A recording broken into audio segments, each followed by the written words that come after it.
Հայաստանից ծիրան, սալոր, կեռաս, հանքային ջուր, գինի և բրենդի արտահանողները փոխհատուցում կստանան։ Նախագծով առաջարկվում է հունիս ամսվա ընթացքում արտահանում իրականացնող տնտեսվարողներին տրամադրել ուղղակի ֆինանսական փոխհատուցում։ Հունիսի 1-ից արտահանված մոտ 257,000 կիլոգրամ կեռասի և 64,900 կիլոգրամ ծիրանի մասով արտահանողները նույնպես կարող են դիմել էկոնոմիկայի նախարարություն և ամսվա վերջին ստանալ փոխհատուցում։ Ռուսաստանն էապես ավելացրել է ձկան ներմուծման ծավալներն այլ երկրներից Հայաստանից մատակարարումների նվազումը ու սահմանափակումները փոխարինելու նպատակով։ Այս մասին հայտնել է Ռոսսելխոզնաձորի ղեկավար Սերգեյ Դանկվերտը։ Օրինակ, իշխան ձկան մատակարարումների հարցում Ռուսաստանը վերակողմնորոշվել է դեպի Իրան և Թուրքիա։ Ինչպես պարզաբանել է գերատեսչության ղեկավարը, ռուսական կողմը նախապես գիտակցել է հայկական ձկնամթերքի նկատմամբ արգելքներ սահմանելու անհրաժեշտությունը և զուգահեռաբար աշխատել է այլընտրանքային շուկաների ակտիվացման ուղղությամբ։ Հայաստանում անապահովության գնահատման հին համակարգը հանրությանը հայտնի Փարոսը վերջին տարիներին կրել է արմատական փոփոխություններ, ինչի արդյունքում նպաստառու ընտանիքների թիվը կրճատվել է ավելի քան կիսով չափ։ Այս մասին հայտարարել են Աշխատանքի և սոցիալական հարցերի նախարարությունից։ 2017 թվականին համակարգում ընդգրկված է եղել 100,000 անապահով ընտանիք, 2026-ի հունիսի 1-ի դրությամբ 46,000 ընտանիք։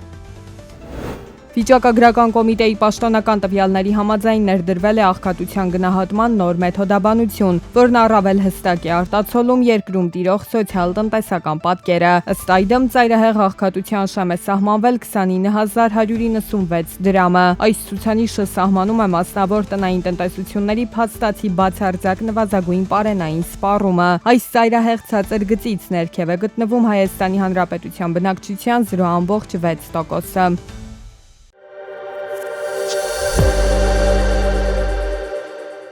Միացյալ Նահանգների պետական բյուջեի դեֆիցիտը 2026 թվականի մայիսին կազմել է 292 միլիարդ 648 միլիոն դոլար, ինչը 7,3%-ով պակաս է նախորդ տարվա նույն ամսվա ցուցանիշից։ Բյուջեի բացասական մնացորդը նվազել է 8,7%-ով և կազմել 1 տրիլիոն 246 միլիարդ դոլար։ Չնայած դեֆիցիտի ընդհանուր կրճատմանը, ֆինանսական գերատեսչության զեկույցը մտահոգիչ միտումներ է արձանագրել պետական պարտքի սպասարկման ծախսերի մասով։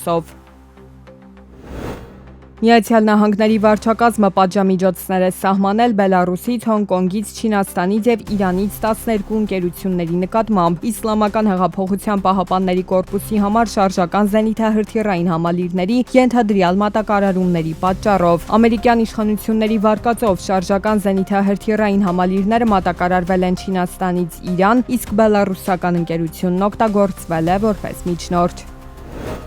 Հնդկաստանում ոսկու ներմուծման մաքսատուրքերի կտրուկ բարձրացումը նոր թափ է տվել մաքսանենգությանը։ Շուկայի մասնակիցների և թանկարժեք մետաղների առևտրով զբաղվողների գնահատմամբ այս տարի անօրինական ներմուծման ծավալը կարող է գերազանցել 100 տոննան։ Պատճառը սև շուկայում աճող շահութաբերությունն է, որը մաքսանենգներին թույլ է տալիս ոսկին առաջարկել ավելի ցածր գներով, քան բանկերն ու պաշտոնական վերամշակող գործարանները։ Մայիսին Նյու Դելին ավելի քան կրկնապատկել էր թանկարժեք մետաղի ներմուծման մաքսատուրքը, այն հասցնելով 15%։ Վրաստանում տարեկան գնաճը մայիսի արդյունքներով կազմել է 5,7%։ Այս նվազումը համապատասխանում է հիմնական սցենարին և Վրաստանի ազգային բանկի սպասումներին։ Ազգային բանկը պարզաբանել է, որ արտաքին իրադարձությունները շարունակում են զգալի ազդեցություն ունենալ գների դինամիկայի վրա։ Բանկի գնահատմամբ գնաճի հետագա դինամիկան մեծապես կախված կլինի Մերձավոր Արևելքի հակամարտության տևողությունից և լրջությունից։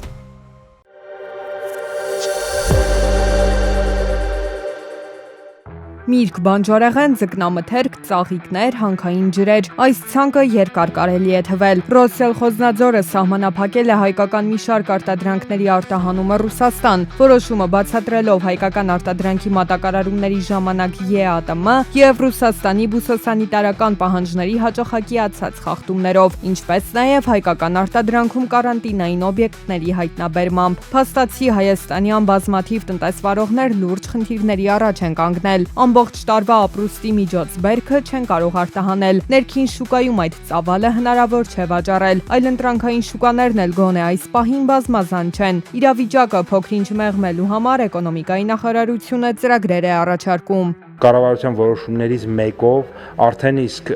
ուրեմն մի շարք ապրանքներ, մասնավորապես ջերմոցային տնտեսության ապրանքները նախորդ կառավարության նիստով հաստատվել էր եւ կառավարությունը սուբսիդավորում է իրենց մաքսատուրքը եւ տրանսպորտային ծախսերի մի զգալի մասը, որի արդյունքում արդեն իսկ ունենք արտահանումներ Վրաստան, Հունաստան, Ուկրաինա,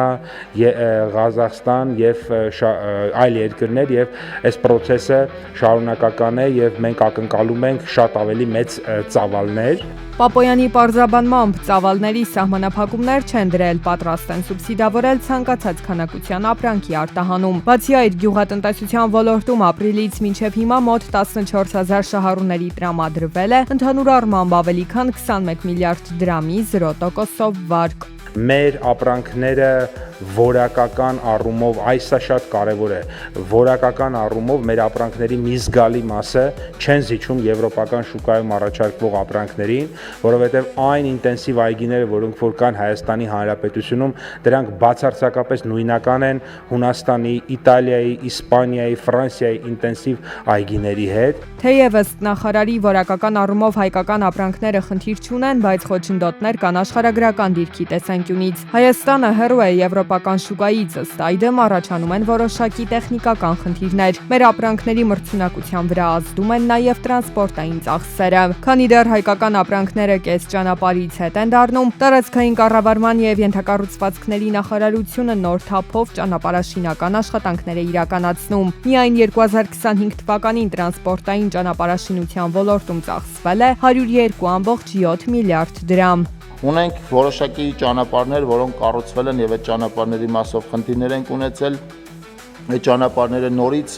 նորոգվել, վերանորոգվել են շինարարների միջոցներով եւ կարող է քաղաքացիներին տպավորություն ստեղծվի, թե նոր կառուցած ճանապարհը մենք նորից ենք կառուցում, բայց պետք է ասեմ, որ այնտեղ որակի հետ կապված խնդիր է արձանագրվել ըստ ամենայնի եւ շինարարը իր միջոցների հաշվին այնտեղ ճանապարհի նորից շերտի փոփոխության ամբողջովին կառուցման աշխատանքները իրականացնում։ Այս օրերին հայկական ատոմային էլեկտրակայանն անջատված է մեր էներգոհամակարգից եւ գտնվում է շահագործման ժամկետի երկարաձգման փուլում։ Տարածքային կառավարման եւ ենթակառուցվածքների նախարարը վստահեցնում է, որ եթե աշխատանքները հաջող ավարտ ունենան, ապա ատոմակայանի շահագործման ժամկետը կերկարաձգվի եւս 10 տարով։ Սրան զուգահեռ մենք նոր ատոմակայանի կառուցման հետ կապված աշխատանքներ ենք իրականացնում, արդեն մոդելի ընտրությունը, տեսակի ընտրությունը արել ենք, հայտարարել է կառավարությունը, որ մենք գնում ենք դեպի մոդուլյար ատոմակայանի կառուցման ճանապարհով, տարբեր երկրներից առաջարկներ ունենք, այդ առաջարկները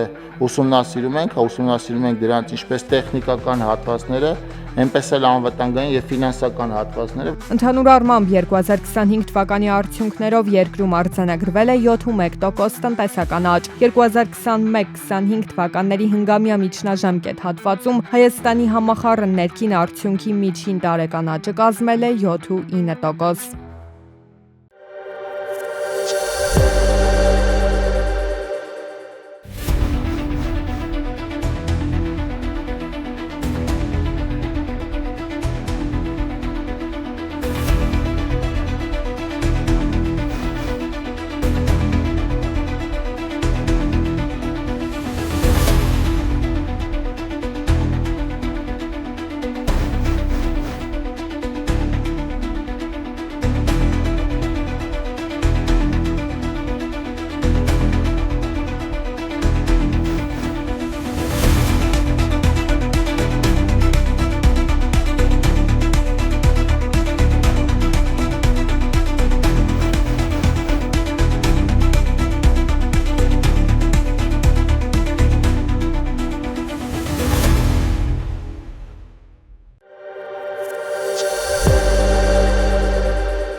Տեղական ընկերություններից մեկը Հայաստանը ներմուծել լիցենզիայում չներառված ընդհանուր 48,000 կիլոգրամ մսամթերք, որից հետո Մաքսային միջնորդական ծառայություններ մատուցող ընկերության օժանդակությամբ կազմել եւ հարկային մարմին են ներկայացրել խեղաթյուրված տվյալներով հայտարարագրեր, ինչի հետևանքով ներմուծված ապրանքի համար 80% մաքսատուրքի փոխարեն վճարվել է 25%։ Արդյունքում ընկերությունը խուսափել է պետական բյուջե 13 միլիոն 894 հազար 935 դրամի չափով հարկ եւ տուրք վճարելուց։ Քննչական կոմիտեից հայտնում են, որ նախաքննության ընթացքում պետությանը պատճառված վնասը ամբողջությամբ վերականգնվել է։